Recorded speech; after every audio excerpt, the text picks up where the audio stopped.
Google Search Console.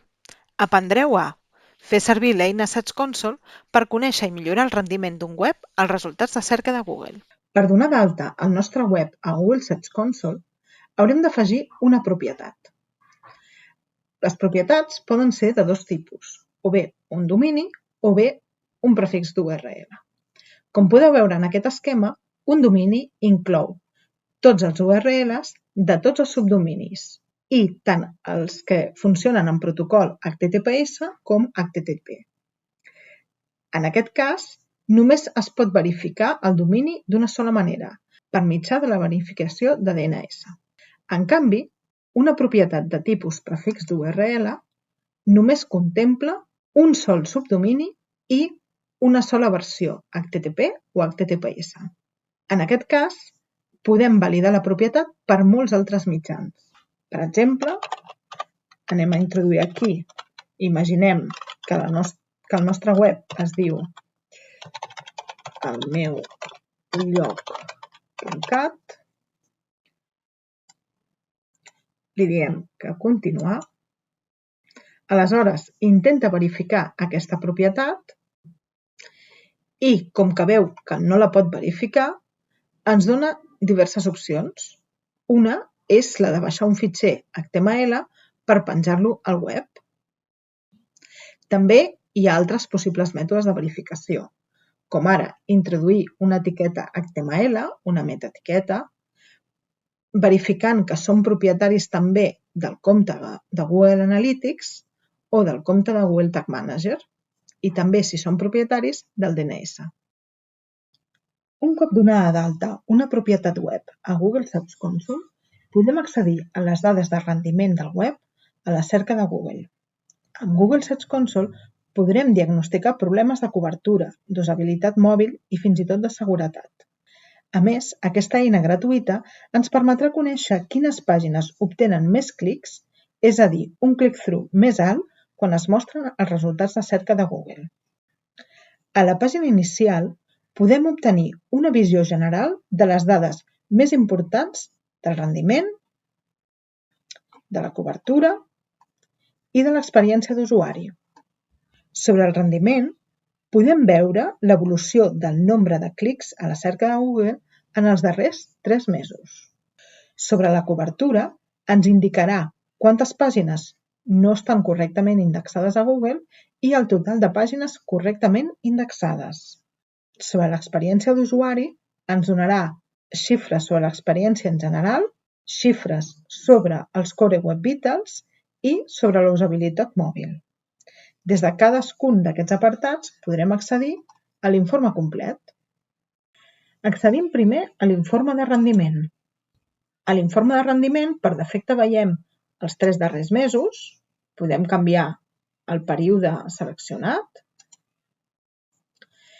i veiem una gràfica que ens mostra el nombre total de clics als resultats de cerca, el total d'impressions, és a dir, el nombre total de vegades que s'ha mostrat la nostra pàgina als resultats de cerca i es calcula el click-through mitjà i la posició mitjana de les pàgines del nostre web. A la part inferior podem veure un detall de les consultes, és a dir, de les paraules exactes que han cercat els usuaris per trobar la nostra pàgina web i quants clics han obtingut, sobre quantes impressions, per tant, quin click-through representa això i en quina posició ha aparegut la nostra web per a aquesta paraula clau. I ara veiem l'informe per pàgines. A l'informe per pàgines, en lloc de veure quines paraules clau estan millor posicionades, el que veurem és quines pàgines estan més ben posicionades, quants clics han obtingut a la cerca de Google, sobre quantes impressions, amb el CTR i la posició. Des de la pestanya Països podrem veure quins són els orígens de les visites i fins i tot podem obtenir dades creuades. Per exemple, aquesta pàgina podem saber des de quins països ha obtingut més visites.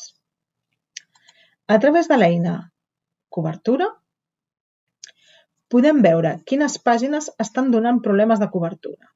En aquest cas tenim dos errors, s'ha detectat un problema i a sota podem veure de quin problema es tracta. En aquest cas és un error de redirecció i ens indica si l'hem arreglat i per tant hem demanat la seva validació o no. Anem a veure aquest error, molt recent. Aquí ens indica el nombre de pàgines afectades i ens diu quines són. Quan va ser el dia en què es va descobrir aquest problema, que es van rastrejar i es va descobrir el problema.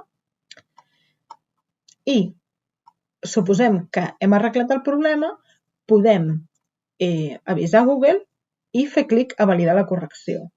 Aleshores, a través de la taula anterior, Google ens informarà de l'estat en què es troba aquesta validació. A través de l'eina Mapes de web, podem enviar un mapa web on tinguem totes les URLs que volem que Google indexi del nostre site. Com podeu veure, en aquest cas s'han enviat sitemaps, però donen error. A través de l'informe Experiència a les pàgines, podem fer-nos una idea general de quantes pàgines del nostre lloc web ofereixen una bona experiència d'usuari. Aquí podem veure un resum dels indicadors de l'experiència a la pàgina. Ens dona que no s'ha detectat cap problema d'usabilitat mòbil, tampoc s'ha detectat cap problema amb el certificat de seguretat HTTPS, però sí que es detecten força problemes amb els Core Web Vitals. Si accedim, podrem veure el detall d'aquests errors. En aquest informe podem veure que tenim 17 pàgines deficients i 129 que presenten problemes i necessiten millorar. A sota podem veure el detall de quin problema de Core Web Vitals es tracta. Com veieu, aquí tenim a deficients un problema amb el Cumulative Layout Shift, que dona més de 0,25 segons. I també hi ha errors amb el Largest Contentful Paint, que és superior a 2,5 segons en mòbil, i amb el Cumulative Layout Shift, que és més de 0,1 segons en mòbil. A través dels informes de seguretat podem saber si tenim algun problema de seguretat al nostre web. Per exemple, si el nostre web ha estat hackejat o s'ha detectat spam, Google ens n'informarà a través d'una alerta que apareixerà en aquest tauler. En aquest vídeo hem vist com donar d'alta una propietat web a Google Search Console i com consultar els informes de rendiment del nostre web a la cerca de Google, els informes de cobertura, els d'usabilitat mòbil i els de seguretat.